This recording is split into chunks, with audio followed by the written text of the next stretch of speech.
কাকা এটা কি রিমুভ হইব? কাকা সবসময় চেষ্টা করবা, হোক বা না হোক, চেষ্টার উপর তার কিছু না আছে। না। তাই এই দেখো, দুইটা কেমিক্যাল, এই যে একটা কেমিক্যাল প্রথমে মারলাম, একটু গ্যাসে গ্যাসে অবস্থা লাগে না?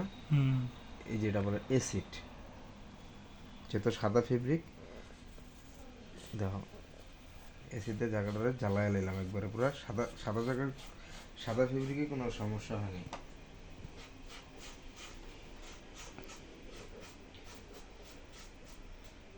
তুমি লাইনে এদিকে আসো, এই দেখো কাকা, এই সেম এই কাজটা তো ধরো ওকে করলাম, এই সেম কেমিক্যাল যদি এডিতে দিই, সেম সেটা জিনিস,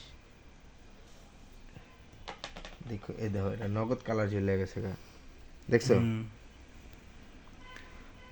দেখো একটু সুগাক এটা, তদনগদের আর কি অবস্থা। তারপরে কালার জ্বলে এসেছে মাঝখানে। দেখো এটা না থাকুক, কাজ করতে থাকি আরেকটা।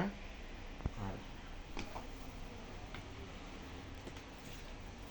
এই যে দেখো, এই জায়গাটা, এই লেভেলটার দাগ, এই যে এইখানে এইখানে ওইখানে সব জায়গায় পড়ছে, দেখছো?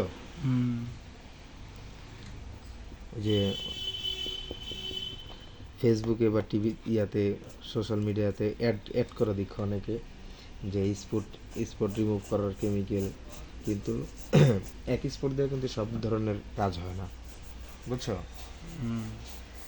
একই কেমিক্যাল দিয়ে যদি সব ধরনের কাজ হতো তাহলে তো হয়েছিলই। এই যে গেছে গা কাকা। হ্যাঁ গেছে গা, এটা আবার সুন্দর করে পানি দিয়ে ওয়াশ করে দিতে হবে।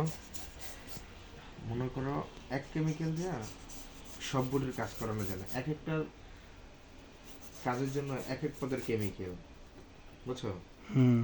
আর যদি দেখা যায় যেটা সাদা বডিতে যেই কেমিক্যাল দিয়ে ইউজ করলে ওকে হইব, ওই কেমিক্যাল যদি অন্য একটা বডিতে ইউজ করে তাহলে ওই বডিটা সাদা সাদা ঝুলে যাবে। এই দেখো, এই যে দেখছো কি অবস্থা? হয় এই যে জ্বলে আছে, হ্যাঁ, পুরো জ্বলে আছে। ভিডিও কাইটে গেছে, দেখো তুমি।